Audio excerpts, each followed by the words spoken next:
안녕하십니까. 미디어 80에 오신 것을 환영합니다. 오늘은, 뜻밖의 제가 한번, 카메라를 한번 켜봤습니다.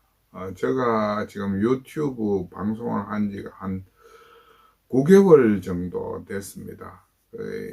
뭐, 말하자면, 저술 중간중간에 그래도 언론인으로서의 좀 사회적 할 일이 있지 않겠느냐 이렇게 생각해서 유튜브 방송을 시작했는데, 최근에는 상황이 너무 깝깝해서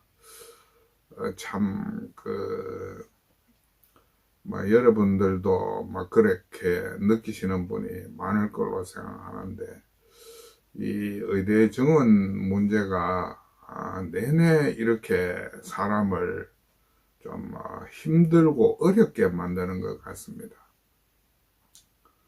오늘이 3월 26일입니다. 본래는 제가 이 화요일 날 영상을 촬영한 적이 없었는데, 오늘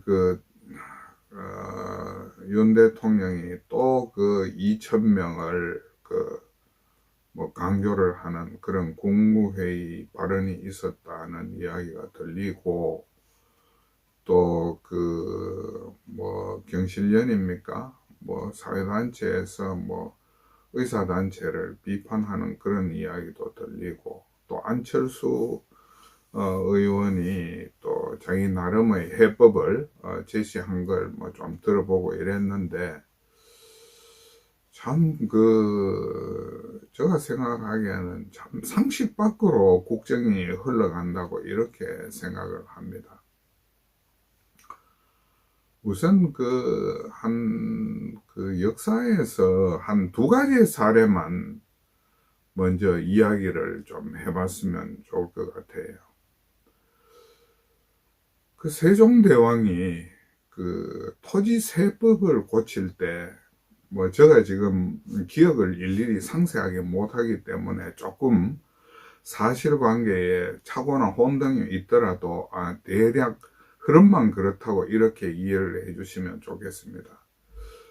세종대왕이 토지세법을 고칠 때, 제가 알기로는 조정의 관료나 중인이나 또 심지어 농민들까지 전부 다 그분들의 의견을 물어가지고, 저의 기억으로는 16만 명을 상대로, 그런 말하자면 토지제도의 어떤 합일점을 찾기 위해 가지고 상당한 시간을 투자를 해서 결국은 토지세법을 정비를 했고, 이것이 조선조의 토지세의 기본이 된 걸로 연분고등법입니까?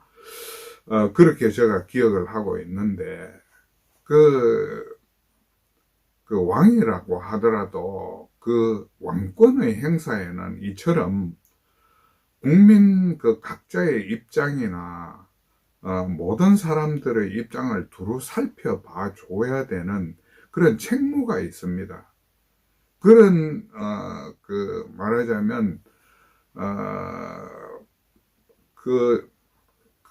세상 물정을 제대로 잘 이해하지 못하는 나라의 살림을 모르는 농민들까지 전부 다 그 사람들의 의견을 물어가지고 토지세법을 만들었다는 것은 세종대왕의 어떤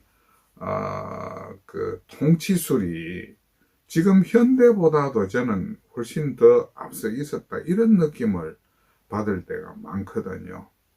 근데 우리가 지금 의대 정원이라는 게 이게 간단한 문제가 아닌데, 그런 사회 각계각층의 이야기를 과연 제대로 들어봤습니까? 조금 이따 제가 말씀을 드리겠습니다만, 의대 문제는 이게 의대에 국한되는 문제가 아닙니다, 우리나라 교육에서. 아무튼 다시 앞 이야기로 돌아가서, 우리나라가 대동법을 시행을 하는데, 여러분들도 뭐 잘 아시겠지만 뭐 광해군대에 그 대동법이 뭐 이야기는 일찍부터 있었고 시행이 일부 되다가 그 대동법이 완전히 시행이 되는 데는 시간이 거의 100년이 걸렸거든요. 그 이제 대동법이라는 게 쉽게 말하면 모든 그 세금을 그 살 하나로 미국으로 통일한다 하는 세금 그 내는 방식을 통일한다는 그런 제도 아니었습니까? 이 대동법이 그 농민들이 그 말하자면 특산물 그걸 를 바친다든지 뭐 이런 용역을 바친다든지 하는 이런 거에 대한 그 부작용과 농민들의 고통이 너무 크니까 그거를 전부 살로 통일해 가지고 그거를 징수를 했는 거 아니겠습니까? 근데 그 과정에서 그 중간에 이익을 그 중간에 수탈하던 그런 계급들, 그 다음에 또 양반 계급들의 그 어떤 조세, 이 제도 변경에 대한 저항, 이런 거를, 말하자면, 무마하고 넘어가는데 걸린 시간이 총 100년이라는 겁니다. 물론, 저는 그 대동법 그 시행에 100년이 걸렸다는, 완전 시행에 100년이 걸렸다는 그 사실 자체를 뭐 지금 이야기하려는 건 아니지만 국가의 그 경영이라는 것이 그렇게 시간과 많은 그 연구 뭐 이런 노력이 그 동반이 된다는 겁니다. 그런데 요번에 그 윤석열 그 대통령의 의대 2,000명 증언은요, 제가 볼 때 방금 말씀드린 그런 조건들하고 그런 정치하고 너무 거리가 멀어요. 그리고 그게 저는 자꾸 그 오버랩 되는 상황이 있습니다. 윤석열 대통령이 그 대통령 선거 때 손바닥에 왕자를 써가 이렇게 뭐 그때 보여준 적이 있었죠. 저는 자꾸 그 생각이 나요. 그 손바닥에 왕자 쓴다고 왕이 되는 겁니까? 그거는요, 미신이거든요. 나는 요번에 이 2,000명 증원이라는 이 국정 아젠다를 제시한 것이 마치 손바닥에 왕자를 제시한 거하고 똑같은 느낌으로 바라보게 된다는 겁니다. 그리고 지금 상황이 계속 급박해지고 있는데도 그 윤석열 대통령이 아직까지도 현실에 대한 이해가 좀 부족한 거 아닌가 이런 생각이 들어요.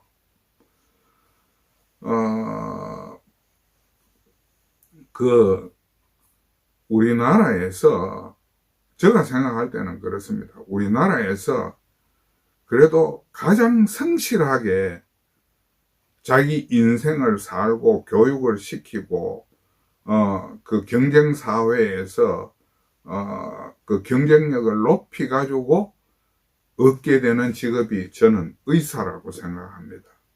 그분들은요, 제가 생각할 때는 속임수 같은 거는 별로 없었다고 생각해요.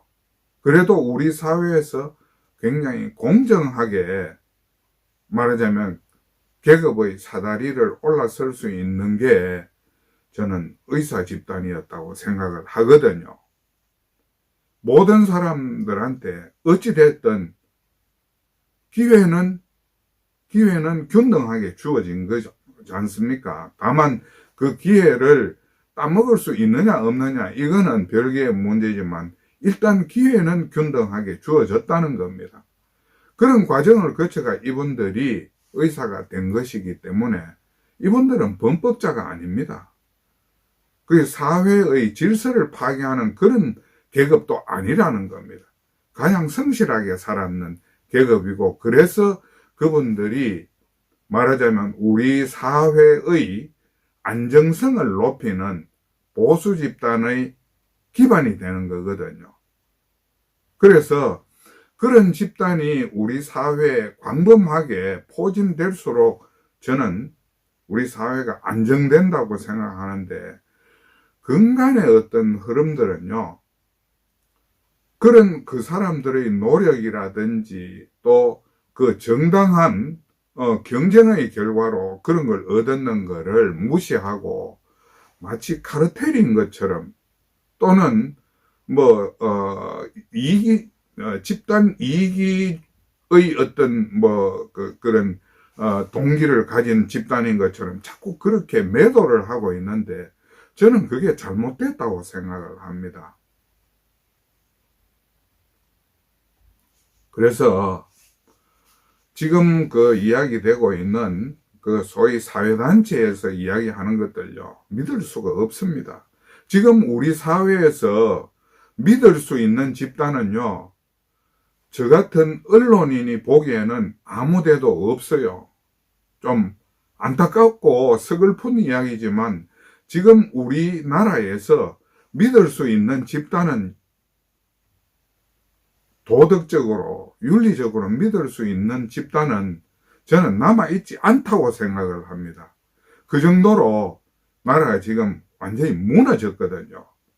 지금 이 상황에서 의료인 집단마저 무너진다면 우리 사회는요, 마지막 남은 버팀목 한 개를 잃어버리는 게 아닌가 하는 그런 조바심을 저는 하게 되는 사람입니다.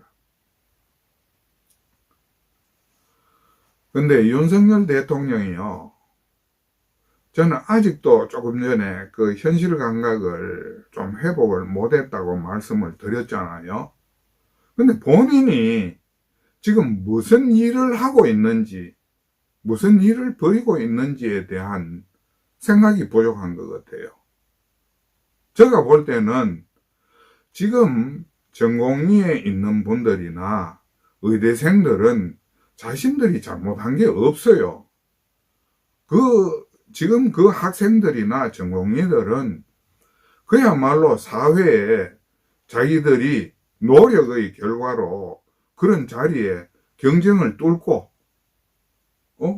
공정한 절차에 따라서 그렇게 올라간 사람들이지, 그분들이 무슨 카르텔을 만들고 기득권층을 만들고 특권층을 만들고 그런 건 아니었습니다.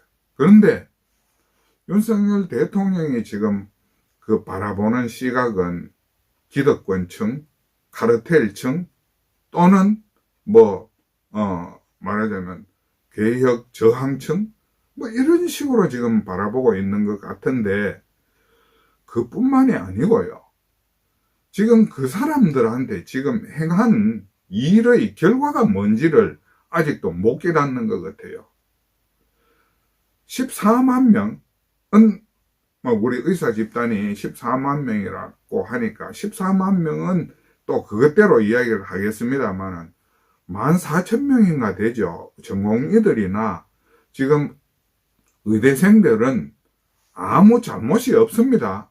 국가의 교육 제도에 따라서 자기들의 인생을 투자를 했고, 그 투자의 결과로 자기들이 그런 바탕을 만들었다 하는 것 뿐이지, 결국 특권을 누리거나 어떤 말하자면 그 잘못된 방법으로 그런 위치를 점했는 게 절대로 아니라고요. 근데 그런 사람들에게 어떤 불이익을 주려고 하면 국가가, 나라가, 정부가 그 사람들이 충분히 나는 앞으로 이렇게 되면 내가 이런 불이익을 당하는구나 라는 것을 먼저 알게 하고 난 뒤에 그런 불이익을 줘야 그게 정치의 올바른 길이라는 겁니다. 근데 그분들이 그런 고지를 받았습니까?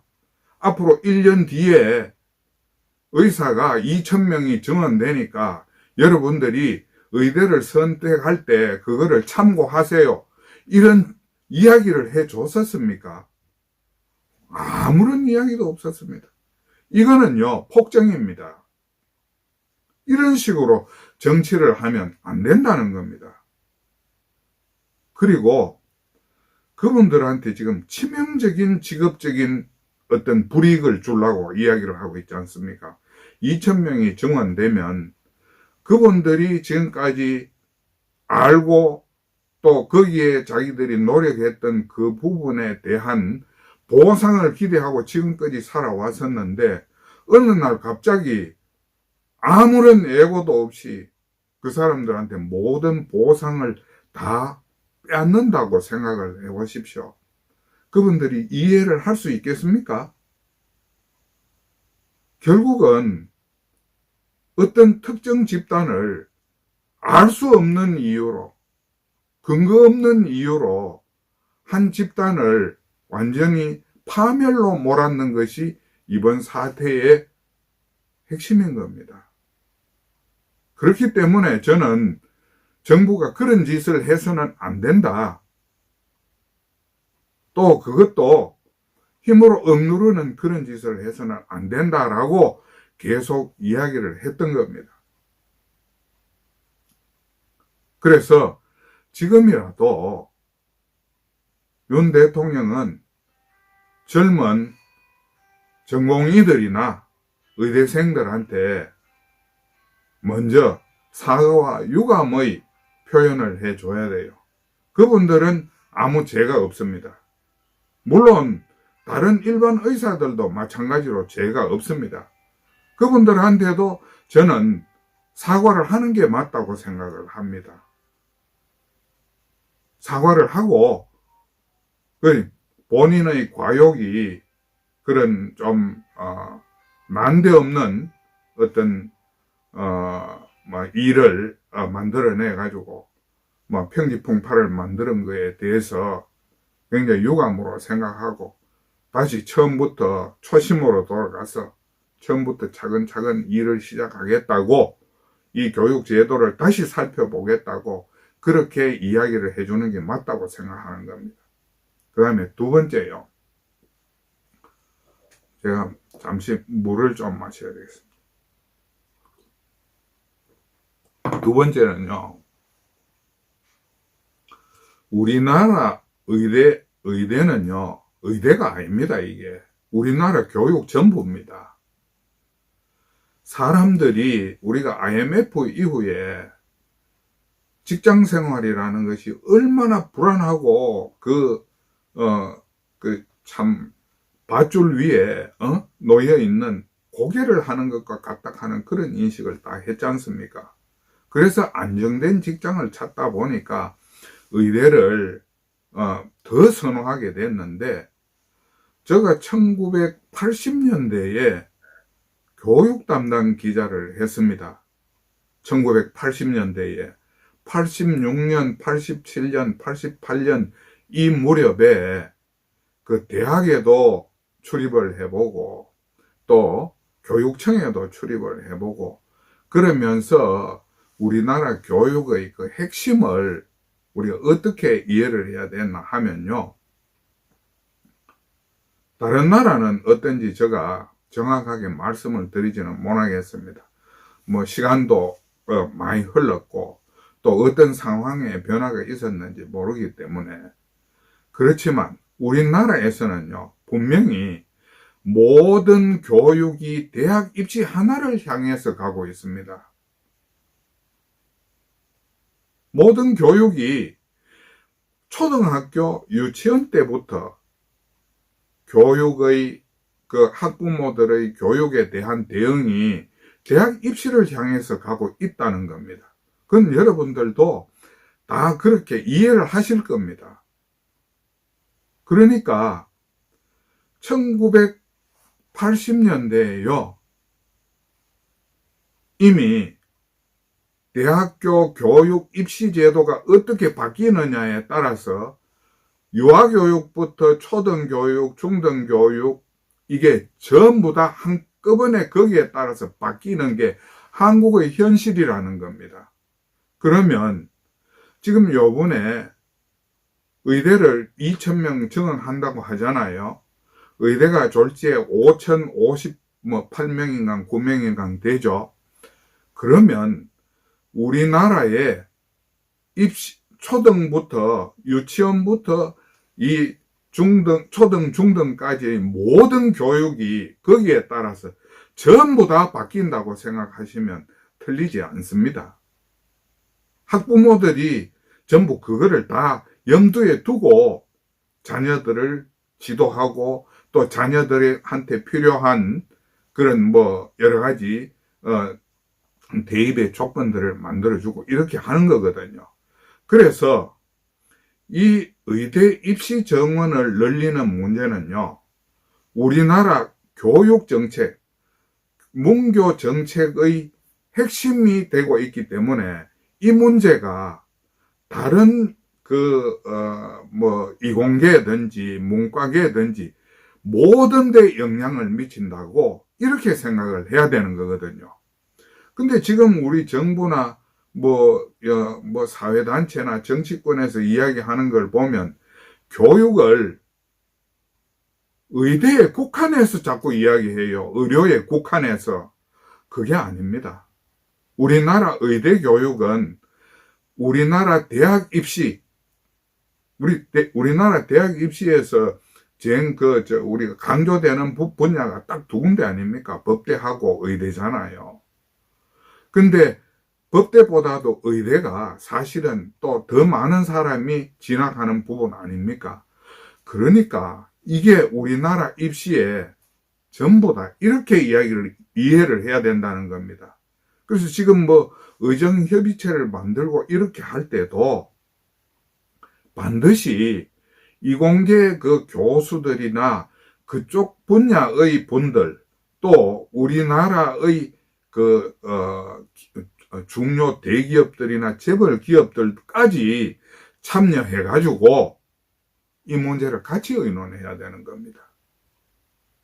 그분들이 필요한 인력은 의료 인력이 아니거든요. 그런데 지금 우리나라가 전부 의대로 올인을 해버리 보면 요새 흔히 하는 말로 소는 누가 키웁니까? 정말로 이거는 윤 대통령이 정말로 판단을 저는 잘못하는 거로 그렇게 생각을 해요. 나는 처음에 윤 대통령이 구술을 해가지고 입시에 사법시험에 합격했다는 소리를 듣고 참 끈기 있는 분이 돼서 참 괜찮겠다 이렇게 생각을 했거든요. 그리고 야당 대표를 끝까지 안 만나준 그거는 범법자를 못 만나준다는 그런 마음에서 그렇게 한 것이라고 이렇게 생각을 했거든요. 그것도 일리가 있다고 생각했어요. 그런데 요번에 이 의대 증원 문제를 처리하는 걸 보고 참 정말 실망이 너무나 큽니다. 어떻게 상황 판단을 이렇게밖에 못하는 건지 저는 정말로 너무 깝깝합니다.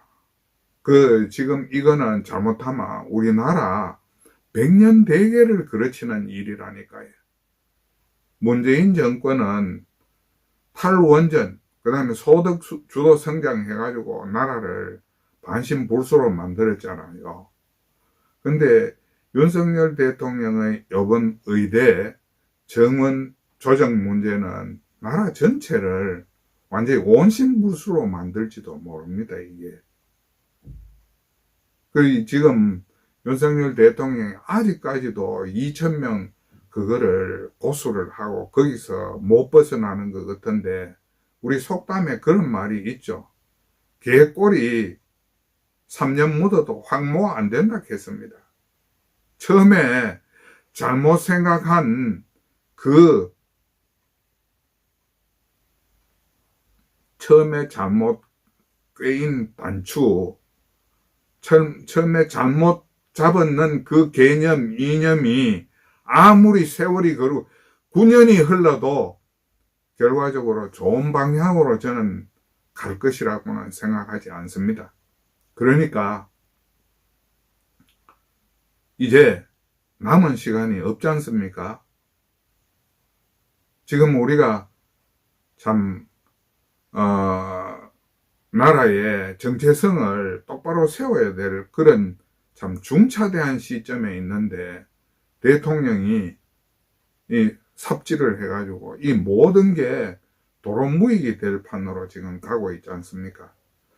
참 안타까운데, 좀 뭔가, 뭡니까?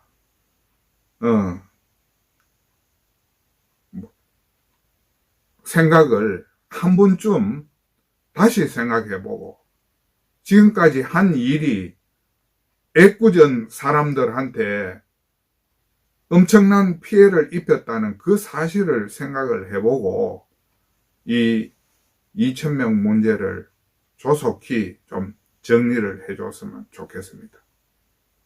오늘도 긴 이야기 들어주셔서 감사합니다.